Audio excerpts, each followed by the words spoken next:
네, 안녕하십니까. 뷰티 플래너 닥터 싱글입니다. 자, 이번 시간은 제 골방에 있는, 제 머릿속에 있는 그런 내용을 좀 여러분들께 좀 공유하고자 하는 시간을 가져봅니다. 지금까지 제가 강사 생활을 오랫동안 해 오면서 만들어 놨던 자료들, 뭐 썩혀서 뭐합니까? 다 여러분들께 다 공유하고자 합니다. 뭔가 뭐 비워야지만이 새로운 게 들어온다는 그런 마음으로 제 머릿속에 있는 골방을 조금 내려놓는 시간을 가져보도록 하겠습니다. 오늘 교육할 내용은 그냥 일반 미용 초짜분들, 그러니까 초급자 미용사분들께 조금이나마 도움이 되는 염색 이론입니다. 자, 그래서 보통 염색을 하려면은 기본적으로 요 정도는 알아야 된다. 그런 내용들만 아주 간략하게 제가 좀 정리를 해 놓은 자료가 있기 때문에 그 놈으로 가지고 오늘을 한번 떠들어 보도록 하겠습니다. 자, 그러면 잘 따라와 주세요. 자, 보게 되면은요, 염색 순서 및 주의사항이라고 적혀져 있는 주의할 사항이라는 거죠. 그죠? 우선 1차적으로 내가 염색을 할 건데 그 염색할 머리카락이 잘 될 머리카락인지 아니면 잘 안 될 머리카락인지를 알아야 되겠죠. 자, 그렇다면은 지금 여기 보신 바와 같이 염색이 잘 되지 않는 경우와 염색이 잘 되는 경우 참 보기 좋게끔 요렇게럼 잘 정리를 해 놨습니다. 자, 그럼 하나하나 보도록 합시다. 자, 보게 되면은 자, 일단은 잘 안 되는 거 봅시다. 머리카락 염색이 잘 안 되는 머리카락은 스트롱 헤어, 뭐 강무라고 얘기를 하죠. 여기서 말하는 강무라고 하는 것은 그냥 무조건 모발이 두껍고 탄탄하다라는 건 강모가 아니고요. 딱 육안상 봤었을 때 번드르하고 기름기가 잘잘잘잘 흐르고 모발 좌하도 좀 두껍고 그 머리카락이 보통 직모 쭉 뻗어 있는 머리들 있죠. 이런 머리들이 이제 강모 스트롱 헤어라고도 할 수가 있습니다. 자, 그리고 본래 모발이 검다. 이거는 기본적으로 멜라닌 색소가 많이 포함되어 있는 거예요. 자, 처음에 말했던 그 강모와 그 모발의 그 두께와는 조금 별개가 있습니다. 모발이 두꺼워도 염색이 좀 잘 되는 연모가 있거든요. 자, 근데 지금 두 번째 말한 이 사항은 뭐냐면은요. 그냥 봤을 때 색깔이 어둡다라는 것은 내가 염색을 할 건데 뭔가 염색을 할 때 머리를 밝게 만들어 줘야 되는데 그 밝게 만들기 위해서는 모발 속에 어두운 색소, 즉 멜라닌 색소를 파괴를 시켜 줘야 된다는 거죠. 그런데 뭔가 처음부터 색감이 너무 어둡고 그러니까 진해 보이면은 그만큼 다른 사람들 대비 색소가 많이 포함됐다라고 우리는 판단을 하는 거기 때문에 다른 사람들보다도 뭔가 좀 색이 좀 천천히 나오겠구나. 혹은 좀 덜 빠지겠구나. 요렇게 우리가 생각을 할 수가 있겠죠. 그래서 염색이 좀 잘 안 된다라고 우리가 이게 정의를 내려보는 겁니다. 자, 그리고 윤기가 난다. 앞에 말씀 좀 드렸죠. 유분감이 많은 머리카락이 왜 염색이 잘 안 되냐면은 일단 모발은 나중에 따로 배우겠지만은요. 모발 겉표면은 약간 소성을 띠고 있는 큐티클로 머리를 코팅되어져 있기 때문에 그 큐티클이 해주는 역할이 외부적으로 뭐 물리적인 자극이라든가 화학적인 자극을 차단을 시켜주는 작용을 합니다. 자, 그래서 내가 하고 싶어 하는 지금 행위가 염색이기 때문에 염색은 화학이잖아요. 즉, 화학 성분이 모발 속으로 침투한 것을 저지하려는 능력이 강하다. 즉, 모발이 번들번들하면 그만큼 큐티클이 강하다라고 우리는 판단을 하는 겁니다. 자, 그리고 다음을 보게 되면은 발수성. 뭡니까? 말 그대로 튕겨낸다. 수분을 튕겨낸다. 이 말은 위에 이게 윤기가 난다. 즉, 유분감이 많은 모발로 우리가 생각을 할 수가 있겠죠. 자, 그리고 두 번째로 염색이 잘 되는 모발 같은 경우에는 뭐 요놈과 반대되는 성향을 띠고 있겠죠. 자, 여기 뭐 스트롱 헤어, 연모, 같은 스트롱 헤어, 당연히 이건 버진 헤어기 때문에 당연히 스트롱 강하다. 하지만 연모다. 연모 연하다, 부드럽다라고 생각하시면 되는 거예요. 그럼 여기서 우리가 주의할 사항은 앞에 연모라고 하면 대부분은 가는 모발로 생각하는 것이 가는 모발로 생각하고 있는데 절대 그런 건 아닙니다. 그 모발의 탄성, 우리 인장력이라고 얘기를 합니다. 머리카락이 얼마나 잘 휘어지는지, 부드러운지 그걸 우리는 판단하는 기준이 강모냐, 연모냐 이렇게 우리가 구분 짓는다라고 생각을 하시면 됩니다.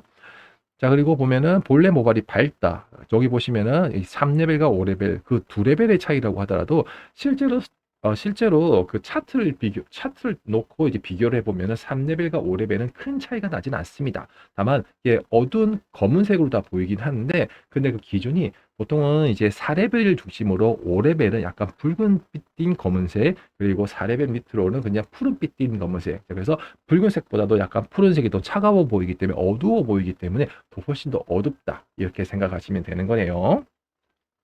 자, 그리고 이게 푸석거린다. 이게 푸석거린다는 말 자체는 그만큼 수분감이 이게 부족하다는 뜻이겠죠. 그럼 이거는 태생적으로 수분이 부족한 이유를 가만히 생각을 해보면은 모발은 약 10에서 13% 정도의 수분을 원래 함유하고 있는데 이 모발 내에 있는 수분이 외부로 유실되지 않도록 그 큐티클이 유분막으로 이제 코팅을 해서 이제 못 나가게 막아주는데 그만큼 큐티클이 이제 그 유분막 자체가 너무 약하다 보니까 이게 수분이 빨리빨리 증발해 버리는 거야. 그래서 머리가 푸석푸석거리고 뭔가 좀 지저분해 버리고 날리는 머리들이에요. 그래서 보통 유분지 머리보다도 이게 건조한 머리카락이 염색을 했을 때 조금 더 빨리 나오고 좀 더 밝게 나오는 그런 이유가 바로 이 이유입니다.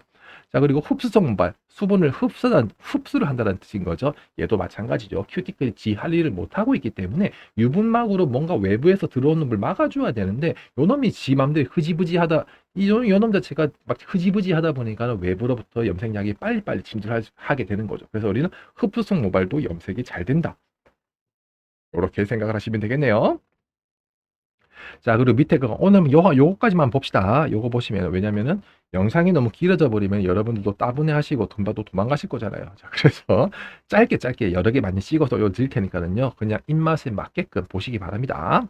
자, 보시면은요. 백발의 양, 이거는 흰머리 양을 말하는 거죠. 여기서 보면은 이것도 보통 여러분들이 이게 미용실에서 염색을 하시다 보면은 뭐 동네와 시내로 나눠지겠지만은 이게 멋내기와 그리고 새치 두 개의 염색 빈도로 봤을 때는 새치 염색이 훨씬 더 많이 합니다. 자, 그래서 일단 새치 염색을 잘해주기 위해서는 방문하신 고객님의 새치량을 여러분들이 판단할 수 있는 눈을 가지셔야 되거든요. 그러면 그게 일차적인 거고, 이제 볼 수 있는 눈을 가졌다라면은 그 흰머리 양에 맞춰서 염색약을 어떻게 배합을 해서 조제를 할 것인지, 그게 정말로 여러분들이 많이 해봐야 되는 것이 아닌가라고 생각을 해봅니다. 하지만 뭐 저는 또 여러분들께 또 소소한 팁을 드리는 사람이기 때문에 일반 기본적으로 우리는 요 정도는 이렇게 염색을 했을 때 이렇게 나온다. 그거에 대한 그 기준점이 여기 보시는 바와 같이 보통 흰머리 양이 30% 미만 같은 경우에는요. 그냥 그 고객님이 원하시는 희망하는 색상 톤을 그대로 발라줘도 무방합니다. 그러니까 쉽게 말씀드려서 고객님께서 원하시는 컬러가 약간 6레벨이다 혹은 7레벨이다 라고 했을 때는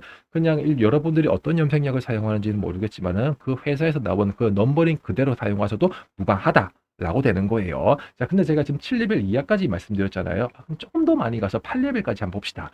8레벨 이하까지는 그냥 희망하는 색상을 해드려도 되는데, 그런데 조금 그 이상의 하이레벨을 원하실 경우에는 좀 다른 방법이 있기 때문에, 그거는 조금 더 뒤로 가서 심화학습 때 제가 또 알려드리도록 하겠습니다. 오늘은 왜? 기본이기 때문에.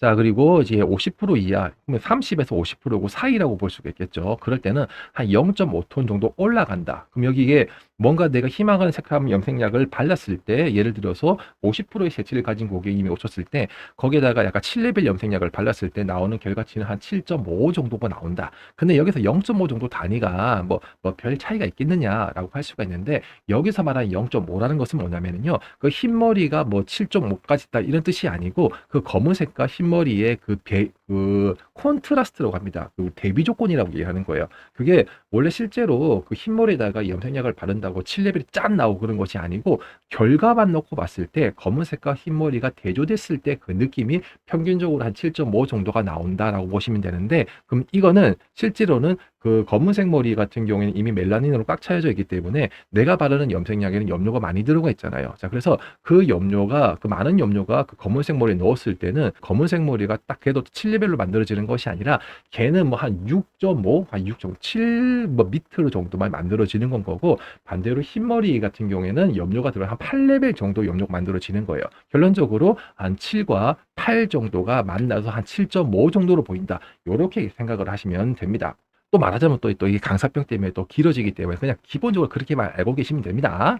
자, 그리고 보면은 이제 80% 이하의 경우에 70% 이상이라고 생각을 하시면 됩니다. 그래서 보통 요동머리는 한 톤 정도 더 밝아져 보인다. 결론적으로 뭔가 흰머리가 겁나 많다. 그럴 경우에는 그냥 그 고객님이 원하시는 넘버링보다도 한 단계 낮은 염색약을 선택해서 발라주시면은 웬만큼 고객님은 괜찮네 라고 하고 그냥 넘어가십니다. 자, 근데 중요한 건 뭐냐면요.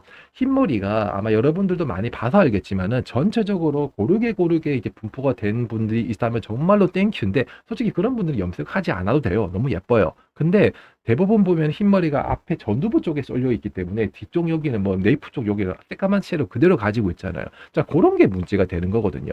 자, 그렇기 때문에 뭔가 전체적인 균형, 이게 뭔가 여기가 뒤쪽 머리가 굉장히 어둡잖아요. 그래서 이 머리와 그 앞쪽과 색깔을 똑같이 맞출 수는 없습니다. 하지만은 어느 정도 균형 잡히게끔 세치 커버를 할 수 있는 그런 이제 방법에 대해 그 세치 함량을 여러분 눈으로 읽을 수 있는 그 기준을 제가 말씀을 좀 드린 거거든요.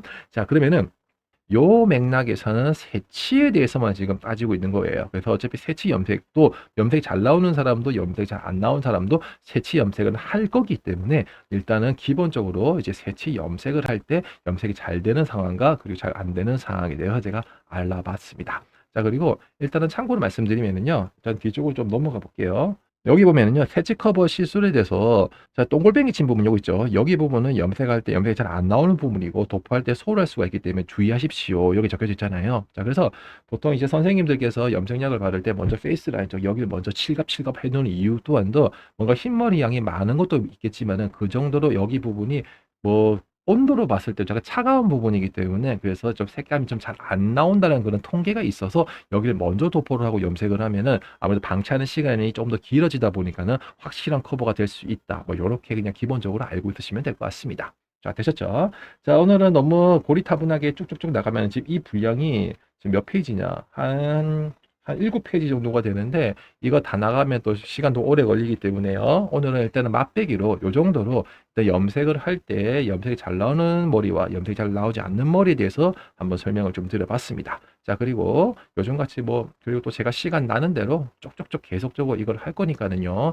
그 중간중간에 궁금한 거 있으면 댓글 주시고요. 그리고 무조건 구독과 좋아요 해주시면 감사하겠습니다. 자, 그럼 오늘도 즐거운 하루 되시고요. 다음 시간에 또 뵙도록 하겠습니다. 안녕!